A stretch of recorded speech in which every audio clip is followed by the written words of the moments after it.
Bismillahirrahmanirrahim. Assalamualaikum warahmatullahi wabarakatuh. Alhamdulillah kita bisa berjumpa lagi di channel ini. Harapan dan doa saya, semoga saudaraku semuanya selalu diberikan kesehatan, dilapangkan rezekinya, diampuni dosa-dosanya, dan dipanjangkan umurnya. Amin ya rabbal alamin. Sahabat beriman yang dirahmati Allah, pada kesempatan kali ini saya akan membahas mengenai dosa istri kepada suami. Lalu, apa saja dosa istri kepada suami yang sering dilakukan? Yang pertama adalah tidak taat pada suami. Tak bisa dipungkiri, seorang istri yang baik dan solehah adalah istri yang senantiasa taat pada suami dalam keadaan dan kondisi apapun, dengan catatan selama masih dalam kebaikan. Karena dengan ketaatan istri kepada suami, insya Allah akan menumbuhkan rasa cinta, kasih sayang, serta kesetiaan suami kepada istrinya. Pernah ditanyakan kepada Rasulullah Shallallahu Alaihi Wasallam, siapakah wanita yang paling baik? Rasulullah menjawab, yaitu yang paling menyenangkan jika dilihat suaminya mentaati suami jika diperintahkan dan tidak menyelisih suami pada diri dan hartanya sehingga membuat suami benci. Hadis riwayat An-Nasai dan dalam hadis lain Rasulullah Shallallahu Alaihi Wasallam juga bersabda, jika seorang wanita selalu menjaga salat 5 waktu, juga berpuasa sebulan di bulan Ramadan, serta betul-betul menjaga kemaluannya dari perbuatan zina dan benar-benar taat pada suaminya, maka dikatakan pada wanita yang memiliki sifat mulia itu, masuklah dalam surga melalui pintu mana saja yang kau suka. Dari dua hadis tersebut, kita bisa tahu bahwa seorang istri yang taat pada suami adalah salah satu ciri wanita mulia. Dan bagi wanita seperti itu, maka Allah Subhanahu wa Ta'ala sudah menjanjikan surga bagi mereka. Namun, yang terjadi sekarang adalah banyak para wanita yang kurang paham dan terkesan menyepelekan arti pentingnya patuh terhadap suami, apalagi didukung dengan maraknya media sosial yang kurang bisa dimanfaatkan dengan baik di zaman sekarang ini. Pesan kepada para istri, mulailah untuk patuh kepada suami, mengikuti perintahnya yang baik, dan tidak menyepelekan suami. Saat seorang istri mampu bekerja dan menghasilkan penghasilan sendiri, apalagi sampai meremehkan suami, hal ini bisa menjadi masalah dalam rumah tangga. Karena patuh terhadap perintah suami, insya Allah akan ada berkah tersendiri bagi rumah tangganya. Lalu yang kedua, menuntut kesempurnaan. Seperti yang kita tahu, tidak ada satupun di dunia ini yang sempurna, termasuk dalam kehidupan rumah tangga. Pasti akan diterpa segala macam ujian dan cobaan. Apabila seorang istri menuntut suami dengan kesempurnaan dalam kehidupan rumah tangga, maka seorang istri yang seperti itu akan mendapatkan peringatan dari Allah Subhanahu wa Ta'ala. Karena secara tidak langsung, sifat seorang istri yang seperti ini hanya akan memicu pertengkaran dan keretakan dalam rumah tangga. Sedangkan kita tahu Allah Subhanahu wa Ta'ala sangat tidak menyukai adanya keretakan rumah tangga dikarenakan tuntutan kesempurnaan dari suami. Untuk itu, sebelum menikah, sangatlah penting untuk menjalin komitmen bersama dan mampu memahami kondisi pasangannya, supaya setelah pernikahan keduanya bisa saling membantu dan saling melengkapi. Yang ketiga, mengingkari kebaikan yang dilakukan suami. Terkadang, apabila seorang suami sudah berusaha melakukan kebaikan kepada istrinya, tetapi kebaikan tersebut tidak sesuai dengan apa yang diinginkan oleh seorang istri, maka tak jarang seorang istri akan mengatakan bahwa tidak ada sedikit pun kebaikan yang bisa dilihat dari suaminya. Dan ketika seorang istri mengingkari kebaikan yang dilakukan oleh suami terhadapnya, maka seorang istri tersebut bisa dikatakan kufur atas nikmat yang diberikan Allah melalui suaminya. Rasulullah Shallallahu Alaihi Wasallam pernah bersabda, dan aku melihat neraka. Aku belum pernah sama sekali melihat pemandangan seperti hari ini. Dan aku lihat ternyata mayoritas penghuninya adalah para wanita. Mereka bertanya, kenapa para wanita menjadi mayoritas penghuni neraka, ya Rasulullah? Beliau menjawab, disebabkan kekufuran mereka. Ada yang bertanya kepada beliau, apakah para wanita itu kufur kepada Allah? Beliau menjawab, tidak. Melainkan mereka kufur kepada suami dan mengkufuri kebaikan suami. Seandainya engkau berbuat baik kepada salah seorang istri kalian pada suatu waktu, kemudian suatu saat ia melihat darimu ada sesuatu yang tidak berkenan di hatinya, niscaya ia akan berkata, aku sama sekali belum pernah melihat kebaikan darimu. Hadits riwayat Bukhari dan Muslim. Dari hadits tersebut sudah jelas dikatakan bahwa mengingkari kebaikan yang dilakukan suami kepada istri sama halnya dengan menyeret diri dalam siksa api neraka. Untuk itu, saran bagi para seorang istri, meski sekecil apapun kebaikan yang dilakukan oleh suami, Hargailah dan jangan sungkan untuk mengucapkan terima kasih kepada suami yang telah berusaha sekuat tenaganya untuk menyenangkan istri dan keluarganya. Keempat, tidak suka pada keluarga suami. Pernikahan tidak hanya bertujuan menyatukan dua manusia saja, akan tetapi pernikahan juga bertujuan menyatukan dua keluarga. Dan yang terjadi dalam masyarakat kita sekarang ini adalah ketika seorang istri sudah menikah, maka perhatiannya harus dicurahkan semua kepada suaminya. Sedangkan jika suami memperhatikan orang tuanya sedikit saja dan istri tahu akan hal tersebut, maka yang terjadi adalah kecemburuan sosial. Karena sifat dari wanita umumnya adalah tidak mau tersaingi dalam hal mendapatkan perhatian suami, lalu yang terjadi adalah seorang istri akan berupaya untuk menjauhkan suami dari keluarga. Jika ini yang terjadi, maka seorang istri sudah berdosa besar kepada suaminya. Saya berharap bagi wanita yang sudah menjadi istri, hendaknya juga menyambung silaturahmi yang baik dengan keluarga suami supaya tercipta keharmonisan dalam kedua keluarga. Kelima, mengungkit-ungkit kebaikan istri pada suami. Tak sedikit istri yang sering mengungkit-ungkit kebaikan atau bahkan derajat dirinya di hadapan suami. Hal ini bisa terjadi karena seorang istri menganggap sudah bisa menghidupi dirinya sendiri meski tanpa diberikan nafkah oleh suami. Sehingga yang terjadi adalah merendahkan kedudukan suami di mata istri.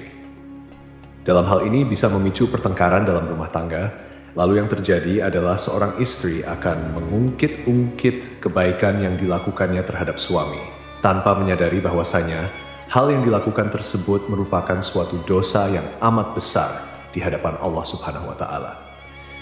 Bahkan Rasulullah Shallallahu Alaihi Wasallam pernah bersabda, ada 3 kelompok manusia di mana Allah tidak akan berbicara dan tak akan memandang mereka pada hari kiamat, dan tidak akan menyucikan mereka, dan untuk mereka azab yang pedih. Sahabat bertanya, siapakah mereka yang rugi itu, wahai Rasulullah? Beliau menjawab, orang yang menjulurkan kain sarungnya ke bawah mata kaki atau isbal, orang yang suka mengungkit-ungkit kebaikannya, dan orang yang suka bersumpah palsu ketika menjual. Untuk itu, saran kepada para istri, hindari sebisa mungkin untuk mengungkit-ungkit kebaikan kepada suami, apalagi hal tersebut bisa merendahkan kedudukan suami dalam rumah tangga. Apabila seorang istri tidak melakukan hal tersebut, maka insya Allah tercipta keluarga yang sakinah, mawadah, warahmah yang diridhoi Allah Subhanahu wa Ta'ala. Bahkan Rasulullah Shallallahu Alaihi Wasallam pernah bersabda, ada 3 kelompok manusia di mana Allah tidak akan berbicara dan tak akan memandang mereka pada hari kiamat, dan tidak akan menyucikan mereka, dan untuk mereka azab yang pedih. Sahabat bertanya, siapakah mereka yang rugi itu, wahai Rasulullah? Beliau menjawab, orang yang menjulurkan kain sarungnya ke bawah mata kaki atau isbal, orang yang suka mengungkit-ungkit kebaikannya, dan orang yang suka bersumpah palsu ketika menjual. Untuk itu, saran kepada para istri, hindari sebisa mungkin untuk mengungkit-ungkit kebaikan kepada suami. Apalagi hal tersebut bisa merendahkan kedudukan suami dalam rumah tangga. Apabila seorang istri tidak melakukan hal tersebut, maka insya Allah tercipta keluarga yang sakinah, mawadah, warahmah yang diridhoi Allah Subhanahu wa Ta'ala. Yang keenam, cemburu yang berlebihan dalam rumah tangga. Rasa cemburu terkadang dibutuhkan sebagai bumbu untuk meningkatkan keharmonisan dalam keluarga, akan tetapi dalam batas yang wajar.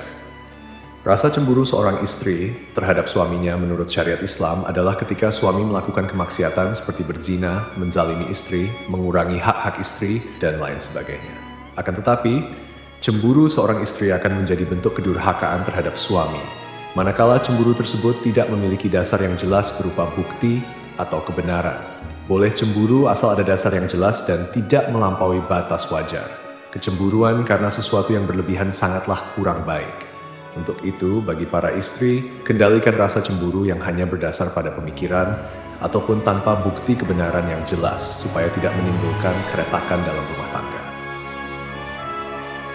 Yang ketujuh, kurang bisa menjaga perasaan suami. Seorang istri yang baik haruslah selalu berusaha menyenangkan suaminya. Tidak perlu dengan hal-hal yang besar dulu. Hal kecil yang terkadang tidak disadari oleh seorang istri akan tetapi mampu membawa dampak yang besar bagi suaminya. Contohnya adalah menunjukkan wajah yang ramah, tidak bermuka masam, tersenyum kecil yang membuat suami sejuk memandangnya, dan lain sebagainya. Hal-hal kecil tersebut terkadang oleh sebagian istri sering terlupakan. Padahal kalau mau menyadari, hal kecil tersebut sangatlah berarti bagi seorang suami dan mampu memunculkan rasa sayang suami kepada istrinya.